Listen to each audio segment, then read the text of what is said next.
Well, hello, everyone. Well, thank you for joining us. My name is JJ Asgar, and I'm a developer advocate for the IBM Cloud. And today we are actually going to have a really great time. We're going to be playing, well, we always have a great time, but today we're going to have a special guest, Dr. Max, which I'll bring in here in just a second. And we're going to have some fun stuff with Knative. So, Dr. Max, can you hear me, buddy? Hey, JJ, I can hear you. Hi, Hey. everybody. Hello. Dr. Max, how about you introduce yourself? Tell us who you are. So first thing is like, why doctor? I'm a PhD, I guess, in computer science, and I used to be in research and taught a little bit. So that kind of stuck. But Max is fine too, no problem. Any number of names. Hey, you. But I have you. that works too. So I've been working for IBM quite a bit of time in different groups, including research, as I mentioned, and also now an open developer. Before being involved in Knative and Kubernetes, I was involved in Cloud Foundry, led the communities there, pretty much contributed to all parts of Cloud Foundry.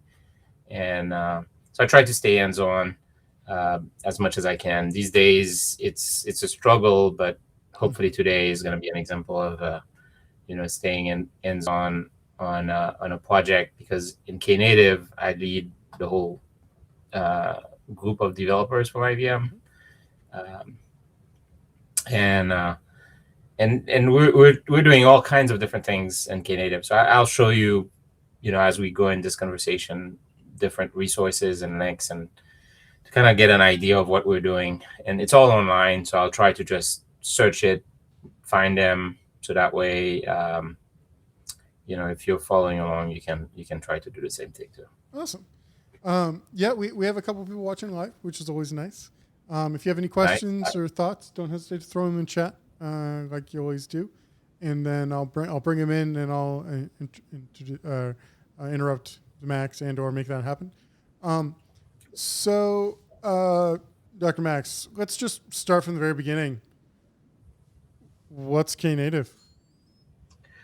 So nice. It's a good place to start, of course. I think the way to explain Knative, is to say that it's essentially a, as the, you're not sharing my screen, but if you go to knative.dev. Can we bring it in? Yeah.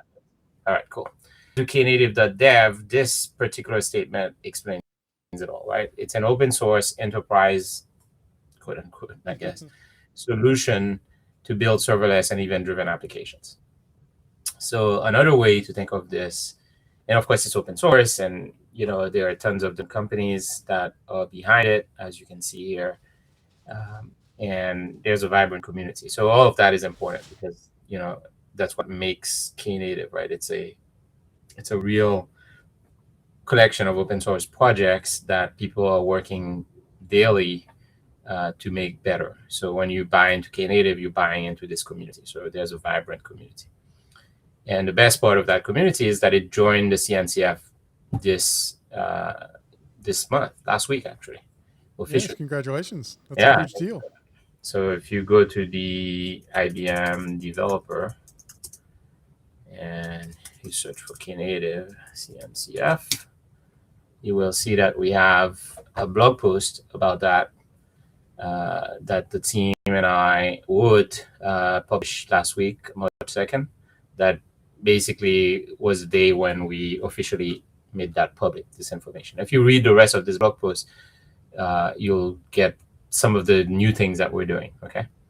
Well, and then, hold on, before you go any farther. Yeah. What's the advantage of joining the Cncf? Obviously this is an open source project and foundations are all over the place. Yeah. By having Knative in the Cncf, what is the value prop there? Yeah, that's also another good question. So your first question is, what's Knative? I guess, it's a serverless platform on top of Kubernetes, right? That's the reason it's native to Kubernetes. And of course, what's serverless and so on, we can get into. And since we were talking about the fact that in addition to being a serverless platform, which will hopefully demonstrate, how IBM used it, and you guys could use it as well. Everybody that's watching.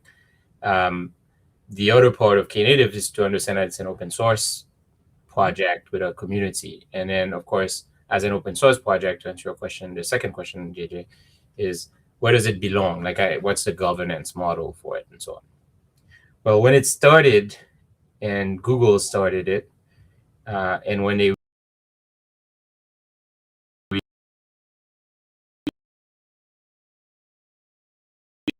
released it, could it be part of CNCF? That's usually something we do, right? Red Hat or ourselves, is to think of where does a collection, non-trivial project goes to, so people can contribute to it, and so that the governance is understood and so on. And at the time, I guess there was some hesitancy to join the CNCF, various reasons. Don't need to get into it. But as we know, CNCF is the place where Kubernetes is, and it's a very, very broader, vibrant community.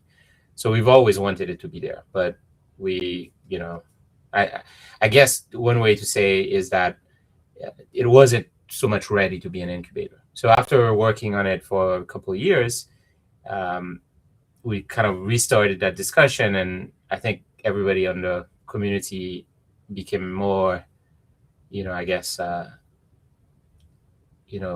they basically realized that the right place for Knative is CNCF. So what does that mean to be part of CNCF? Well, so if you've ever been to the CNCF landscape, so let me try to do this live. Landscape.cncf.io. Right. I scare a lot of people when I bring this up. I'm like, this is a cloud native space. This is the reason why I exist, to make this not be scary to you. Yes. But what's important, even though I agree with you, it is very scary. See, it's like rendering all of this very, very fast. The reality, though, is that when you start getting into all the stuff that are being put in the cloud and all the stuff that are open source and all the different pieces of it, it really is that complicated. And this is trying to simplify it, right? But this is giving like a two-dimensional view of the world, and even maybe more than two-dimensional. But you can see that in addition to I guess you could say the basic stuff that you would need, like storage, runtime, networking, which are all these pieces here, right? You need other things, right? Like new computing model, which is what serverless is, and that's what this is trying to do. So I guess they added a new serverless piece there, and I'm assuming, hey, here we go. So Knative is right in there, right, as hosted platform, and that's part of what we're getting, right? What we're getting is a broad organization, the CNCF, that will allow us to get together. For instance, there is a Knative Con coming up. So let me pull that up because it's kind of timely. It's part of the CNCF Con, so we don't have to like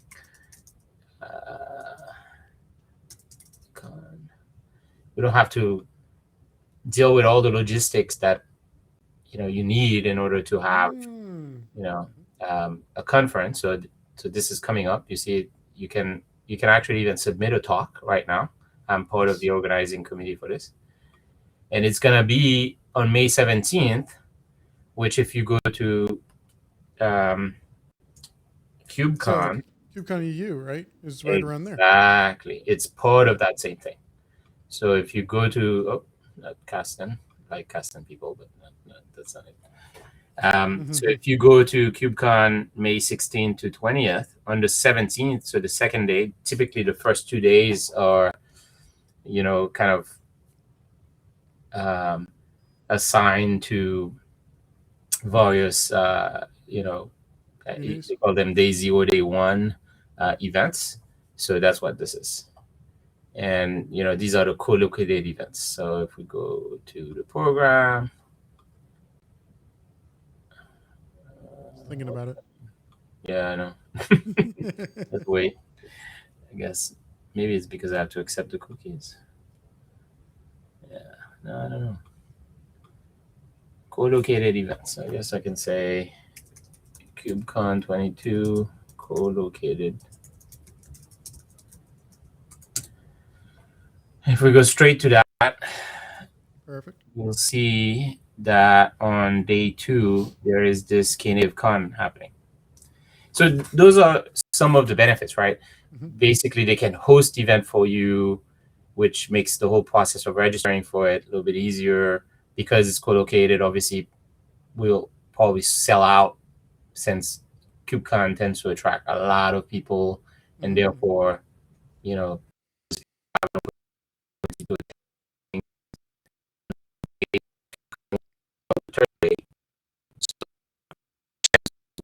live, let's say on Sunday, and then on Monday, like a day of events. I'm planning to attend. There's a WASM event, right, happening, and then of course KubeCon. Knative Con the second day, and those are some of the benefits. But I also think that there's other benefits, right? Like, so from a logistical point of view, all these projects tend to use a lot of cloud resources, and how do you decide? How do you share the cost of that? It can be a pain. I think Google donated quite a bit of time on their cloud to run the different CI CDs that we have for the projects.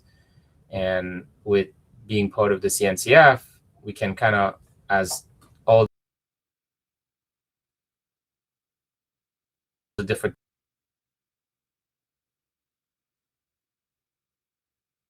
and buy credits and share it to different projects.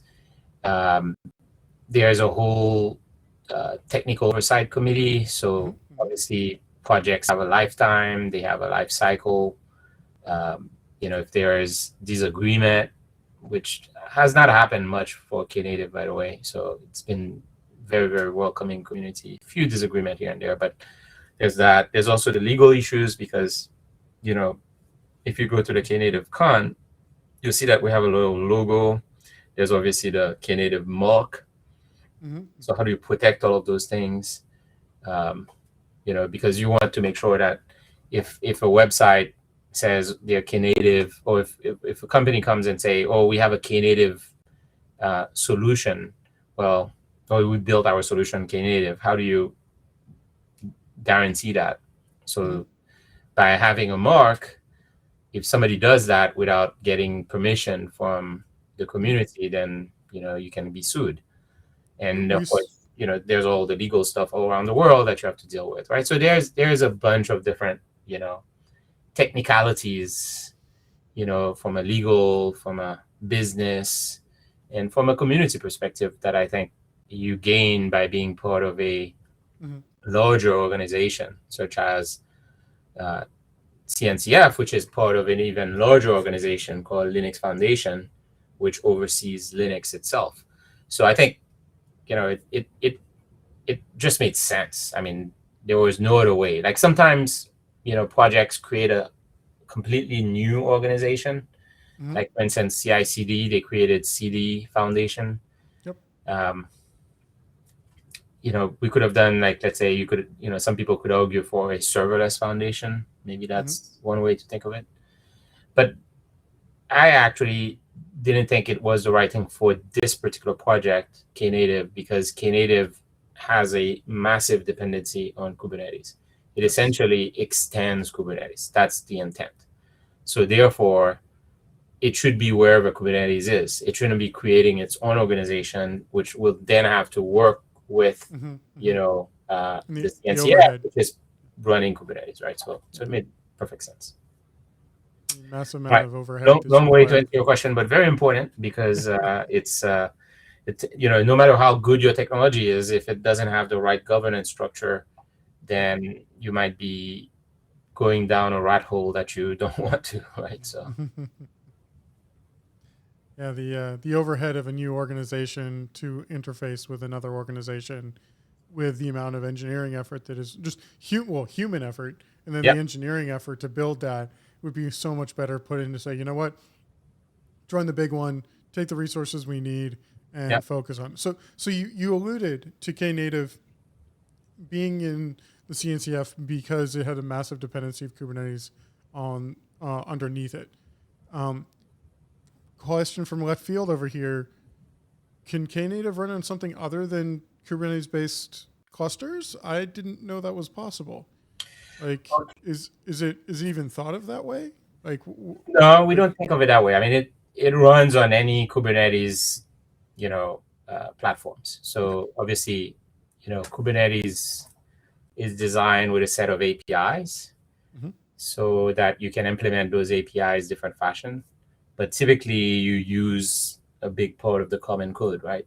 Okay, but sure. You can implement Kubernetes in different places, either by taking the open source code completely with the APIs and kind of like creating your own shims and stuff, or you create a full-blown implementation if you need to.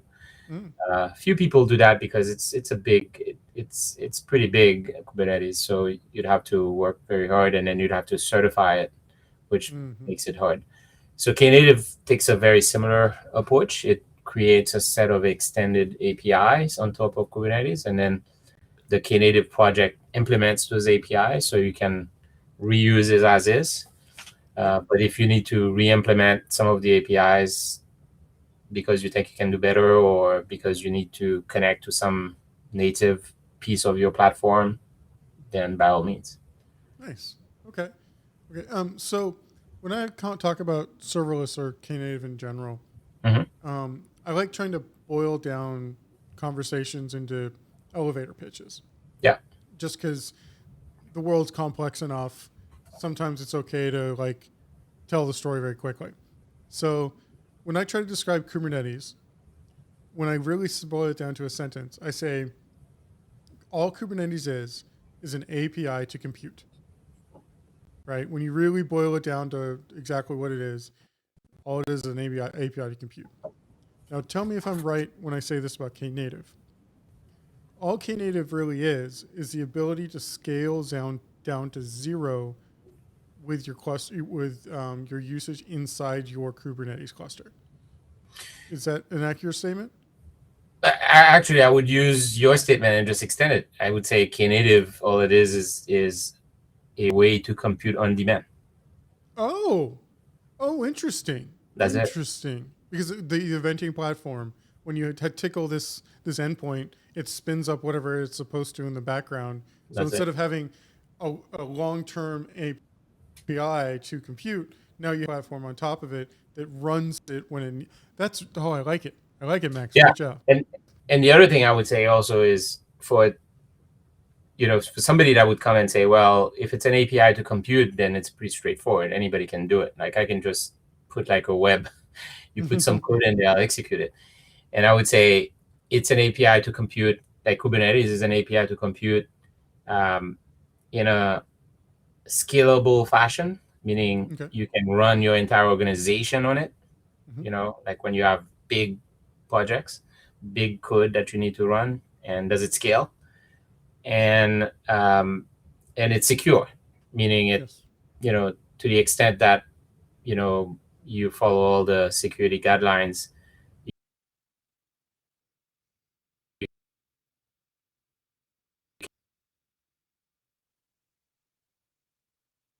the ability for you to do this on demand. Because the problem with, of course, running anything is that you have to get the stuff hot, right? It's like if you're gonna cook, do you keep your oven hot, or do you have an oven that you can turn on and cook and turn off when you don't need it? And the problem, of course, with even cooking, and it's true with computing, is that it takes time for things to get hot, and it's not it's not free to have things running all the time. Like you could have your oven hot all the time and then they'll be ready, but then it costs a lot of money. But if you say, okay, well, I'm not going to have anything hot at all, and then just start everything on time, the problem is there's a latency to get it hot, right? Yeah. So in many ways, Knative is trying to solve that issue, which is to be able to have it on demand. So when you need it, it's there for you. And by the way, we scale it, because we're taking advantage of Kubernetes, and we'll scale it down too. So you don't, once you're done, you stop, using your resources. Mm-hmm. And then another big piece is that because you have this kind of like eventing that decides when things start or end, or at least you want to participate in this kind of an eventing stream, like a stream of events that are going to help you decide when to start things and when to end things. We have a eventing infrastructure in Knative to allow you to consume those events and then also produce them, right? So source and sync them. Nice. Yeah, so it's pretty straightforward from that perspective, but obviously the devil's in the detail. It's sort of like, Of course. You think Kubernetes is pretty straightforward. It's a lot of code. And I guess in Knative is similar. Another important thing that Knative does, which I think is worth, and we'll show a demo of this because I think, and what I'm going to show you is going to be on the IBM Cloud, just because we need to have a cluster running and something to run it, right? But you can, pretty much everything you'll see, you'll be able to do on your own clusters if you want. But one aspect of Knative, and I guess that you're going to see when we do the demos, is that it tries to simplify the model, the interaction between Kubernetes and the developer, right? Obviously, the whole scaling is a simplification, because you could, in theory, say, use Kubernetes as is and then just scale down when you don't need it. Okay, well, how do you know when to scale down? Well, you say, well, I'm gonna monitor. Okay, well, you set up monitoring for every single piece that you need to. I mean, we're talking about potentially thousands of different, computing that are happening. So this is where it gets complicated, is when you start thinking, I'm gonna scale it and I'm gonna make it general for any applications. So from that perspective, Knative simplify things, but Knative also simplifies things because it looks into the different things that you need to do. For instance, when you're deploying applications, you might want to route traffic. Well, first you might have multiple revision of the application. So how do you keep track of that? Right. So that's the first thing. And because applications don't just stay static, they evolve. So you'll have a variety of different revisions. And when you have those different revisions, you might also need to test one revision versus another to verify that, for instance, that the bug fix that you applied worked. So that means you may need to do things like A/B testing, where you send traffic to some parts of an application, send traffic to another revision of an application, right? So in theory, all of this you could do with the Kubernetes primitives, right? Yes. Okay. The problem is it gets more complicated as you go. The scaling is probably one of the toughest one, but revisions is also another complication. And how do you consume events is another complication. So in many ways, another approach to understanding Knative is that it tries to simplify at least serverless type applications on top of Kubernetes. And it makes it, what we think, super easy. I mean, so I guess you can judge. Do you want me to try to do a quick demo? We can. Yeah, absolutely. You were mentioning one to the. Well, I'll bring up your page again a second ago, or second here. But there was when you were just talking about the complexity that grows over time. Yeah. So like a lot of toy apps you do, especially when you're playing with Kubernetes and just learning it, you play with like the 3-tier kind of like 3 microservices kind of growing, and it's supposed to like give you that warm fuzzy feeling. But then when you start actually adding to a real production environment and you add a new service that might need to talk to n number of services inside your cluster, that graph gets so large that it becomes not humans can't grasp it, right? Like Yeah. like it really does. And it sounds like what Knative does is gives you a layer of abstraction on top of it. So if you did need to switch out that one service that talks to n number of services inside your cluster, but you also do need that A/B testing, you'll be able to switch back and forth in a relatively easy way. Yep. Do people use this stuff programmatically? Because that used to be one of the big pushes for Istio, right? Was the Well, ability to do. yeah, underneath, Knative uses, I guess you could say a service mesh. Source mesh, okay. Yeah, and Istio is the one that we use. So we'll show you the demo on the IBM Cloud. It's using, but you can also use other service. I didn't mean to spoil. I didn't mean to No, spoil no, your demo, but no. It seemed like that was a connection that I just made here, which was hey, wait a second, like I get it. My toy app, that wonderful guest book app that we've all done a million times, shows you of Kubernetes, but then you're right. If I needed to scale up, scale down, and actually a real production environment is not just a guest book app. Like there's a whole another layer of issues, and it sounds like Knative brings a toolbox of tools with it, saying, you know what, it's okay. We've seen this problem, and we're giving you an interface so you don't have to recreate the wheel. Yeah, in many ways, coming from the Cloud Foundry world, early passes, I should say, platform as a service, they tended to look into making it easy for developers to focus on their code.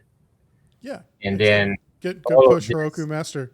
That's right. All the stuff that you need to do after, which is, getting it running, keeping it running, scaling it and routing it and so on, was simplified for you, right? Yeah. And of course, in many ways, you could argue Kubernetes does that because it has features to keep stuff up and running, to scale things, to heal them, and so on. But the complexity that comes with Kubernetes in general, because it's a very, very flexible platform. And unlike Cloud Foundry, where the platform makes a bunch of choices for you, in Kubernetes it leaves the choices open. So it's very possible for you to do all those things, but it's much more complicated.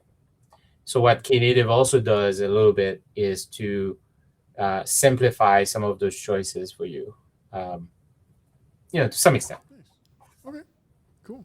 Well, let's we're just hit the 30-minute mark, so let's hop into this demo and actually see some of this all coming together.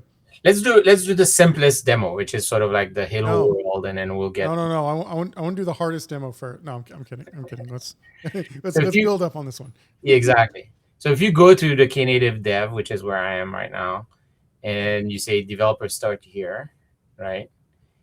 And the first part is to say, hey, get a Knative cluster up and running. And there's this quick start plugin that we created to get you up and running. Obviously, I'm not going to do this because I have another, I have the IBM Cloud that I can use. But basically, these are the steps that you would do, right? Because you'd get the KN, which is the Knative CLI, and then you get the quick start plugin, and then you get your cluster up and running. Yeah. Quick question, quick aside. I saw it Kind, which is Kubernetes and Docker, as one of the options. Can K3S, which is pretty hot right now, can we use K3S in Knative? So the quick start plugin is the one that's using these sort of Kind and Minikube. But the good thing is, guess who work on quick start? From our team. Wonderful. And quick start plugin, he owns that. So we can ask him, or you can ask him. Part of my team. I mean, I'll talk to him too. But so Paul is is the lead guy for this. Nice. So yeah, so you can ask him about K3s. I don't know if they have. I'm seeing K3s more and more places. Like it's a solid way of running Kubernetes on anything ranging from a Raspberry Pi to your laptop to actually production environments. So yeah, I'll sign in and ask him. Yeah. What better thing to do than live, right? What better thing to do than live? I have to put my 2-factor. It's all good. Anyways, all right, I'll ask him after this. So once you get your cluster up and running, then you can get your service, right? And the way you create a service is just like in Knative, you have a YAML, right? Okay. And there's a Hello World service that we have that when you pass it a environment variable, it will just say hello, that whatever the value of that, right? And Knative it creates its own CRD. Exactly. With that to be able to play around with. Exactly. So that's the YAML, right? But for our friends who real quick, for our friends who don't know what a CRD is, it's called a custom resource definition, which basically gives it the Kubernetes primitive to know that it is something that it can run with a bunch of dependencies underneath. Is a good way to describe it. And that's that file is basically a description of the features of that CRD, right? Like you would, and then you'd use kubectl and get it up and running. And then in Knative, what we do is we have the CLI, which I actually worked on quite a bit. I did the first version of it with Pivotal at the time. Will allow you just to say something like kn service create, give it a name, pass it the image, tell it the port, pass it the environment variable that you want.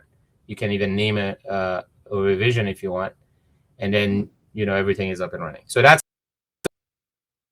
a little bit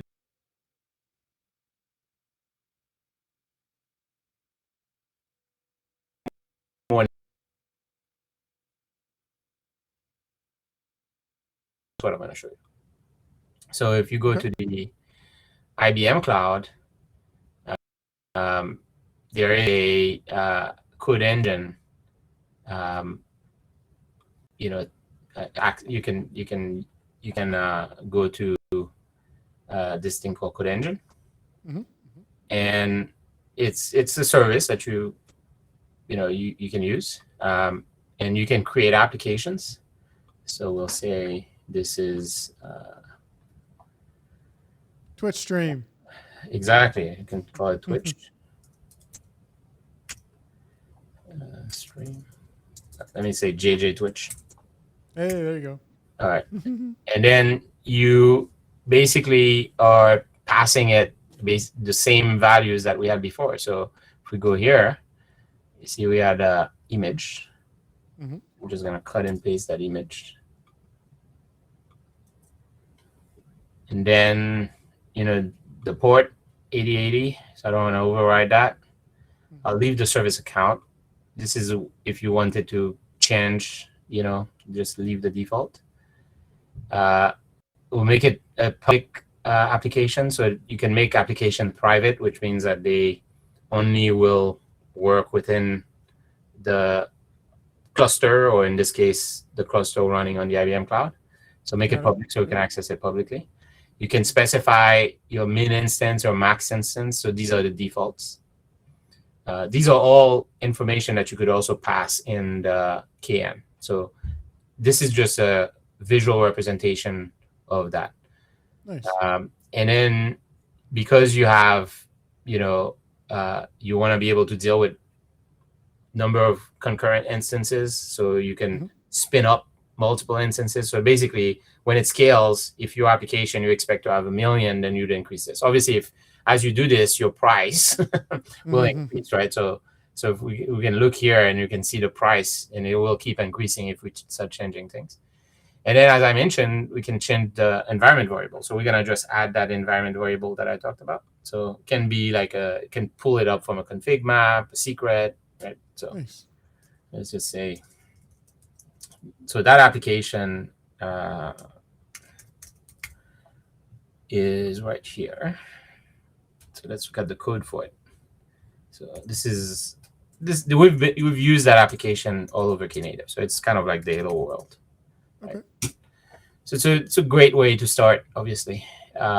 So GitHub, everybody makes a different version of it. Mm-hmm. Let's go find on GitHub. Yeah, that was Doug's. Exactly. Doug has Doug's one. version. Yep. I think this is it right here. It's amazing how often or how close you get to what is it? You start recognizing people's handles. Yeah. in the community over and over again. So that's the entire application, right? So it's one file, helloworld.go. So it has a handler. So classic, simple HTTP server from Go. A handler that takes a response and a request. Mm-hmm. Obviously, we log that we got a request. We read if there is a environment variable called target. Mm-hmm. If the target is empty, so Go, if you try to get an environment variable, it returns them as string. And if there's that environment variable doesn't exist, it will just be empty. So we'll just say hello world. But if it does have something, then it will just print that target, which is what we're doing here. Nice. And then it has a main, which parses the flags. So if you run it at the command line, logs, hey, it started it, and then starts the handler to the root of that, wherever you run this particular service. And then by default, we'll listen to port 8080. Then you need to Dockerize it. You need to create an for this, right? So this is the Docker file. So you see it's a Golang application. It adds the source, runs hello world, right? And Nice. Go, when you run it, it will build it, right? And then you tell the entry point of it, and then you expose 8080. And then as a user of this, you need to specify your YAML, which is what this is. It's the same thing that you saw in the Knative dev. Of course, if you're doing it locally, you can do all of this by Docker build, getting your image on your local repository, and then applying it, right? Perfect. But we're doing this all to Code Engine, so we're just using a UI. But underneath, that's what it's doing. It's doing the same thing. Then you're not specifying anything special for the command line. You can see it's going to cost us 50 cents per million HTTP requests. So pretty cheap. So we create it. So it's going to deploy the application. You can see it says that the application has 00001 revision. So this is because you can name the revisions whatever you want. If you do this yourself on your own little quick start cluster, it will name it with some, SHA, a random SHA. But in this case here, we just name them 1 to whatever number. And you can see it has 0% traffic because it's still deploying. And you'll get a bunch of different runtime information. Like, okay, obviously, you can see the target environment variable that we pass. There's other things that it does, which are the Code Engine environment variable. You can override things as well. So then eventually it will tell us a endpoint. You can see the endpoint here. And then when it's ready, we'll get also as requests come in, whatever. So it says it's ready. So actually we're ready. So we can just go copy that endpoint. And if you can't see, there's no 8080 on the back. It's just a straight URL on the internet. Yeah. Yay! So perfect. So if we go and change the endpoint, for instance, right?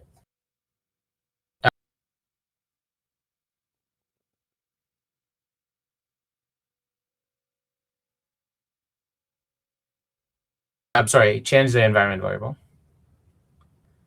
So by saving it, it will actually create a new revision. So the other revision is still there, but now you'll have a new revision, and it will automatically switch to that new revision. So so if we refresh this, eventually when it's switched, it will say hello JJ. Is there a way to do like health checks to make sure before it cuts over or things like that, or is it just kind of like it starts? I'm cutting it over. Call it a day. Well, so by default, it will always switch to the latest revision. Got it. But this is where you can add some more features to say, you know, only switch revision. Like you could so, hold on. Oh, So there we they're go. both ready, and this is the latest. So the latest is always going to be the one that you point to. So It looks like you said traffic was 100% this one now. yeah, so let's just see. There we go. Hey, there it is. Nice. And then the other thing also, and you can see, right, it's keeping all of them, and you can see a graph of when and so on. And one thing, if we stop using things right now and nobody types in live the link to this, you will see that the revisions are going to be scaled down, which will basically tell you that that it's doing what we intend, right, in Knative, which is to scale things up and down, right? So nice. Eventually, I think somebody must have typed it, so we got another one, but eventually it will go down. So that's part of the idea, right? It's to scale down, and with this, you can see the traffic is 0, right? So I believe if you edit, you can change the traffic number and you can change all these values and so on, right? So that's part of it.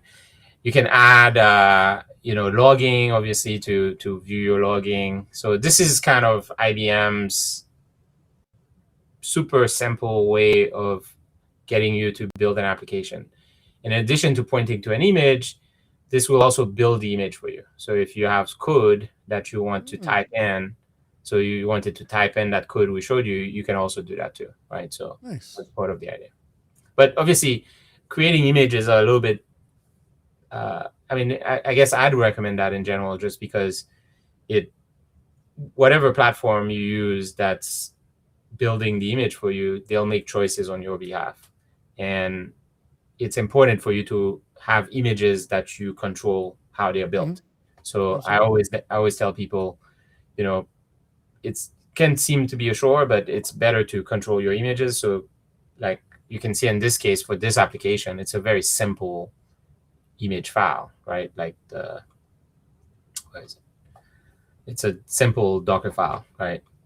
Yeah. But things get a lot more complicated when you have many different, and you want to control that. So I always say to people that this should be part of your source code, right? So it's the applications files, and then it's the image to build it, because then you can also do things locally, which is always great, because you don't want to depend on necessarily having a cloud. And that's why we have in Knative this entire flow, right? We have KN, we have the quick start to get you up and running very quickly without anything, just basically just quick start and picking kind or Minikube, and I guess maybe even K2ES eventually.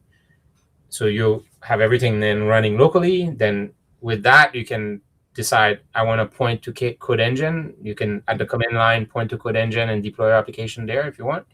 Or if you want to do it, visually, you can do it also on Code Engine without even typing, without even like writing any code. So that's kind of the experience that we're trying to get to, right? Is very, very simple, up and running quickly, being able to see things, and you can see things are scaling down. So it's not using any instances at this time. It will auto scale for you, and you can specify all those auto scaling, information. You have a local URL as well. So if you had multiple services, and you wanted to, in kind of like a true microservice, have communication between those two services. When I was creating the service, if I wanted to have a public URL. So if you don't want to have a public URL, you can say, I just want to have a private URL, because this service is not the externally visible thing. It's only private, right? So you can do that. So you can see, like, it sort of simplifies this entire thing. And it's all Kubernetes, right? So we're not like, inventing some new runtime. All of what you're saying is running on Kubernetes, except that we created a series of CRDs to represent revision, to represent service, which includes a revision, which includes the way for you to specify, the traffic. All of these things are what we added. So instead of you having to go and pick them, in Kubernetes, we kind of put it all for you into this Knative service, which makes it super simple for you to get up and running. And of course, you can do more complicated things. So, do you want me to go to the next demo? Yeah, let's see. Let's build on top of this. Yeah. So next demo is something I built to show Knative. It's called KN Fun. Actually, I think I have it up and running. I have it on here. So this is this thing. I don't know if we'll have time to go through it all, but I'll at least do the first part. And then if we want to do more, we'll do more. So it's kind of like 3 services. One service is essentially a little proxy to Twitter. So you can do searches on Twitter. Okay. So you can do something like, hey, find me all tweets with NBA, right? And but that's not very interesting. What's more interesting is to say, hey, find me all tweet with NBA that has images, right? So that's the thing. So it's looking for, it will find tweets, and this is live. So when we do it, we can try it live. And it can be dangerous too. So you get, make sure you search for things that you don't want to, the demo that, comes up with images that are not too good. So that's why I always like to use NBA. For some reason, I'm a huge NBA fan first, but there's always like tons of tweets with images. And then of course, now that you have a bunch of Twitter results with images, could you take those images and classify them so that you can automatically identify and then make it easy for people to browse, right? So we have a AI, API called the Watson Image Recognizer. So when you use this API, you can pass it an image and it will classify it, right? Nice. And then I have a third service that takes those two things, allows the person to search, and then calls them in sequence so that when you say, give me all like the top 10 tweets with NBA that have images, it will take all the images and classify them and display them. Nice. So that's what this does, right? It's sort of to try to show you kind of a way to connect and then to do a simple application and hit live too, because I've done this demo live where, after building it, I tell people, okay, well, we're at KubeCon, people, and we're watching an IBM demo. So let's do a search for IBM demo. So tweet about that, take a picture of the crowd or myself, and then we show it live, right? So that's one of the things we try to do. But it takes a little bit of time. Awesome. So let's at least do the first part. So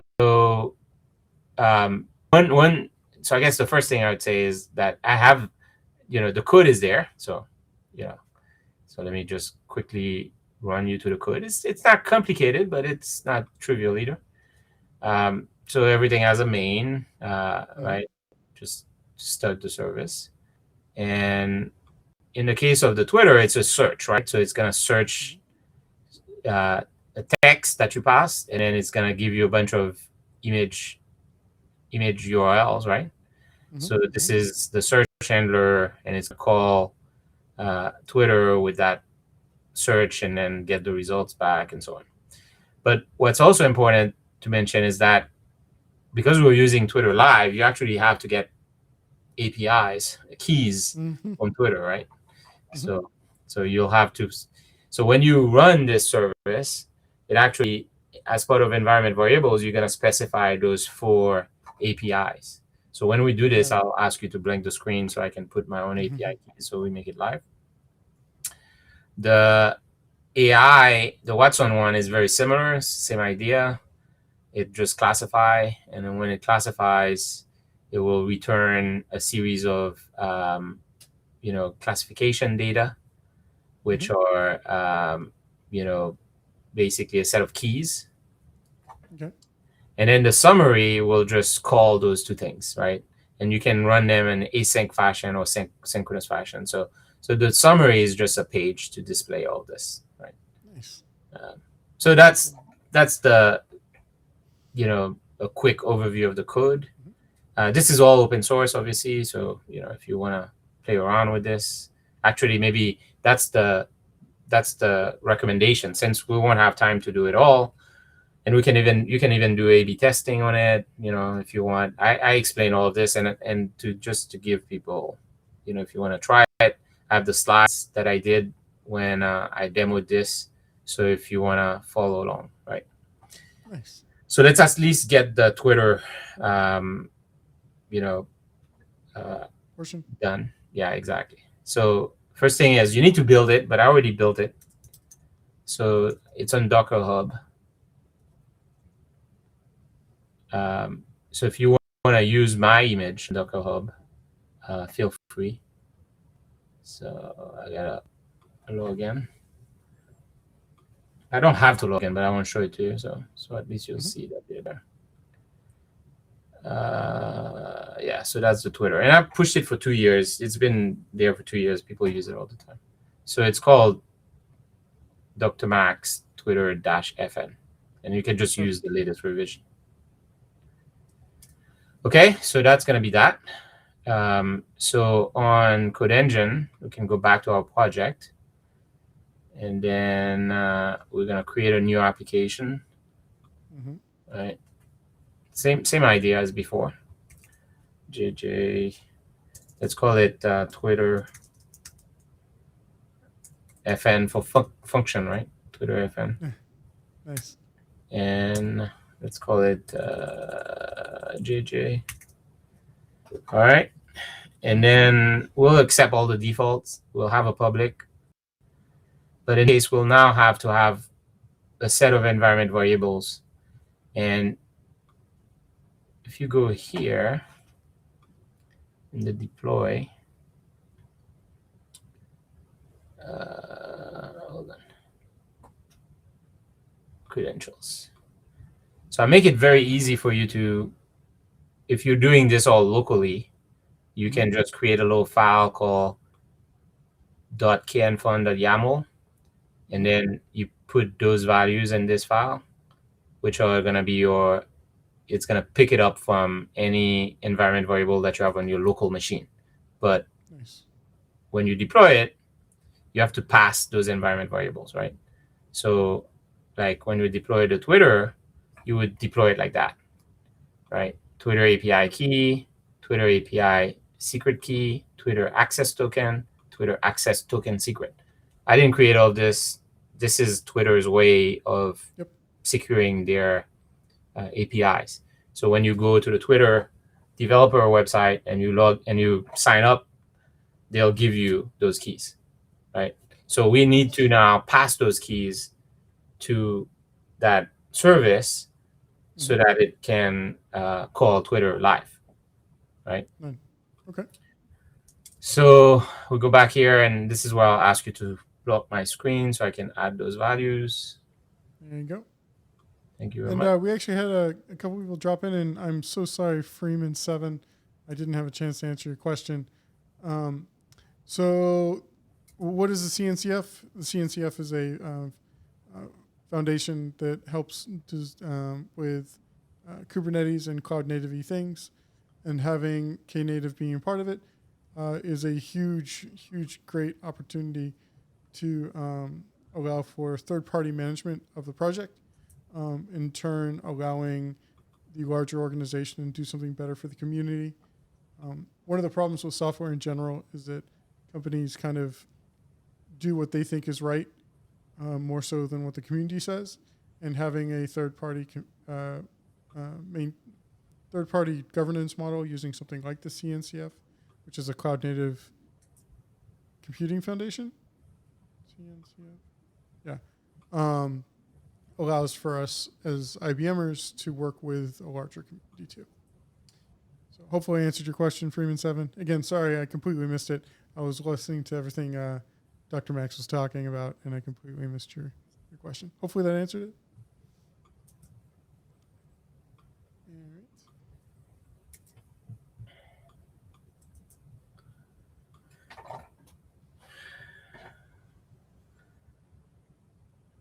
Okay, so I added all those. You can remove it now. All right, here we go, and it's back. So because this is going to be live, these are my keys. I didn't want to go and create another API, user on Twitter. So it's going to be live for me. You still haven't put the container image in yet. Yeah, so we need to put the container. So the container, as I mentioned, is going to be Docker. I believe it's docker.io, right? Yeah, docker.io/Dr. Max. Okay. Yep. So docker.io / your user ID, and then I guess in this case we'll just use the latest. So you don't have to put anything. Yeah, it will just pick up the latest by default, and then we'll just use all default as before. And then I will put the 4 different, environment variables. Those never need to change, so it's a matter of just doing them. And the way you run this is, if you're running locally, of course, you could do this, right? If you're doing,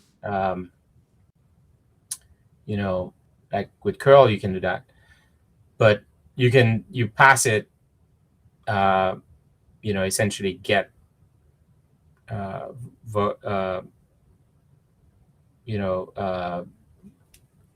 input, like environment in some ways, values, right? So you can specify the queue for the query, and then you can specify what output you want, whether it's JSON or YAML, and it will just display it on the screen. And then to make it fun, I made it also so that you can do it at the command line. So if you run this at the command line, you can actually say Twitter FN, because Go services or any kind of Go applications is just a binary, and you can make it into a little CLI. So I made that, so you can say Twitter FN search, and then you pass the search. So you have different ways of running this. But since we're going to do it on live, okay, so it says it's ready. So I'm going to copy this. So we go to the overview. We'll see there's nothing. It's running on. Looks like it's chugging along, yeah. Yeah, and then we can say query queue. And I guess NBA, as I mentioned, is a nice one, always has. And I'll just use the defaults. So we'll do this. And so it's spinning up a new service, hopefully. There we go. And you can see it went live to Twitter, and it found like this first one that has an image. So we can go and try to open that image. And sure enough, this is Kevin Durant. Nice. That's awesome. Yeah. So now, of course, the second piece would be to connect this with Watson, and then take those URL, pass it to Watson, and then classify it. And what I've found is like, and I'll leave this as an exercise for the user, or if we have time, we can try to do it. But basically, what it will do is it will classify it, and when it classifies it, will tell you something like, this is a ball player, and I've seen it even identify. Actually, just in time, I've seen it even identify who the person is. So, like for instance, Shaquille O'Neal, obviously he is very distinctive guy, 7'2" or something, right? So when it comes up, it typically says this is Shaq. So so this is a good way, and you can search other things too, right? Like you can, I don't know, like what else is a good way, is a good thing. Like I think golf is also good. Okay. So we'll search golf, and you can see it takes a little bit of time because it's actually doing it live, but it also, just scaled up. So let's see what the results are. There we go. And not all the tweets have images, but here. So, and it like if there was an event, like a golf event, then it would, like if you do this on a weekend or like during the time when there's a big golf event, right? Oh yeah. Yeah. So it doesn't just Nice. pop up, golfers, right? Like if you said golfer, then it would be a little bit different. Like, or if you say the PGA, I guess, that could be another one to do. So it's actually just looking for the word. It's not looking for the actual hashtag, correct? Right. No, it's the word, because it happens that the Twitter API doesn't necessarily look at the hashtags. Hashtags, there's a way you can say just hashtag if you want to, but when you say word, it's a little bit better. It's broader in terms of what it finds, because it includes the hashtags, so it doesn't just limit to hashtags. Yep, understood. Yeah, but I mean, the code is it's all live, right? Like, I mean, I'm sorry, it's using the API. So if you go to the func Twitter, I mean, part of my idea doing this was to expand it eventually, but I found that I didn't need more. But when you set up the Twitter API, right? So you create a Twitter client, you pass all the keys, right? You get the client, and then you say, there we go.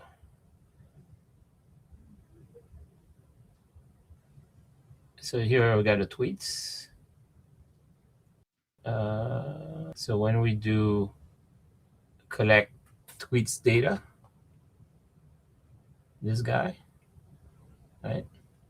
So this is where we're searching from but this is where we get the client, and then we say client search tweets, and then we say search tweet params.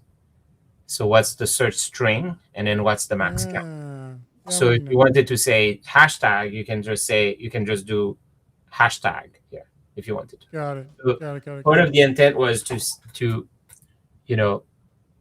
we'd have search string, but we could also have search tags, right?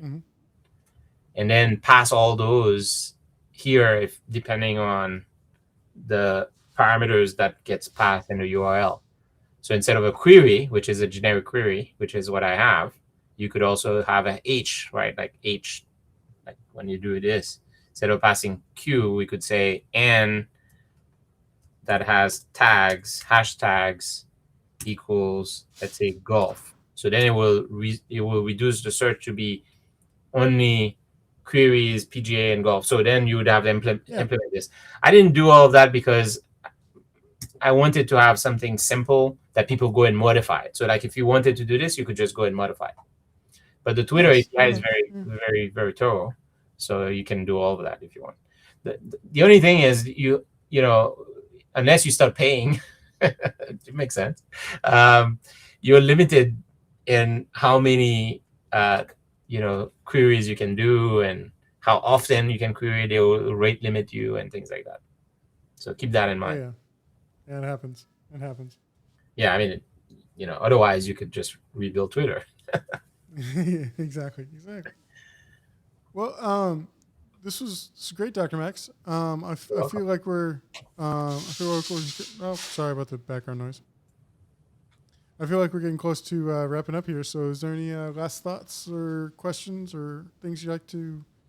Well, so first thing I would tell people is that if you're interested in Knative, I mean, get started with the tutorial, right? Like we only did the first part of the tutorial, but it goes into like traffic splitting and using the eventing and so on. And then if you want to do something more fun than just Hello World, then you can look at my thing, KN Fun, which is just a simple application. You can see, even though it's pretty straightforward, it gets a bit complicated. And part of what's interesting here is that it's gonna show you how to connect multiple serverless services into a whole, which is typically what people do. But you should start with your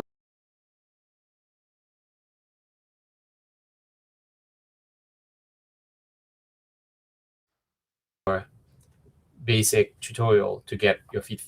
If you want to even bypass that like we did today, you can use something like Code Engine that will essentially manage all of that for you. So that way you can just focus on your code. You don't even have to focus on the YAML or anything like this, because it's going to generate everything for you. Yep. So Awesome. you have many choices, right? You can start locally with existing clusters, or use one of those simple all built-in cluster like kind, or you can deploy from your local environment to a remote cluster like on the IBM IKS or the other clouds that exist. You can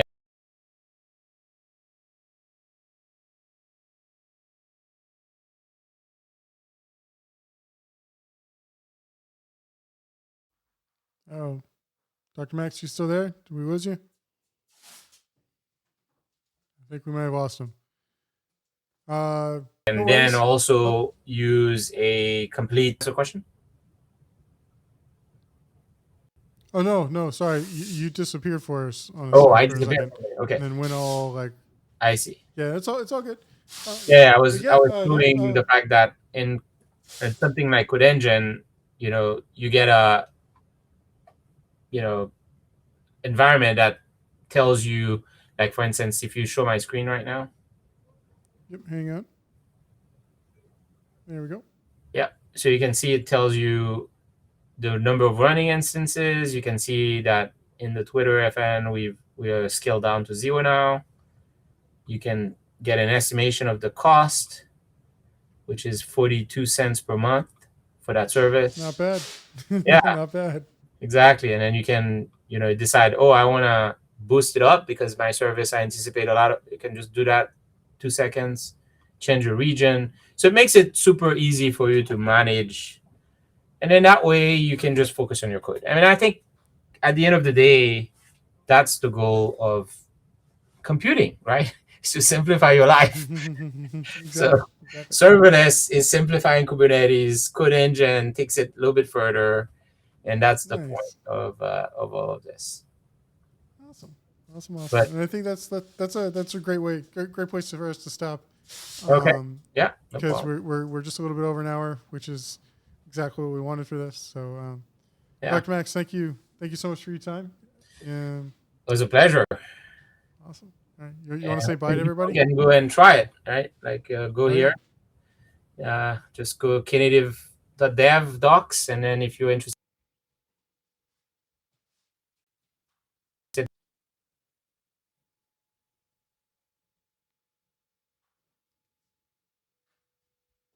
Okay.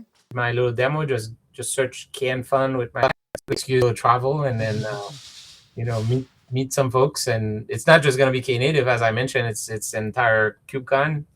If you've never been to KubeCon, it's an experience. If you've never been to Spain, it's also another experience. So a lot to see and a lot to do. Awesome. All right, Dr. Max, say bye to everybody. Ciao. Bye.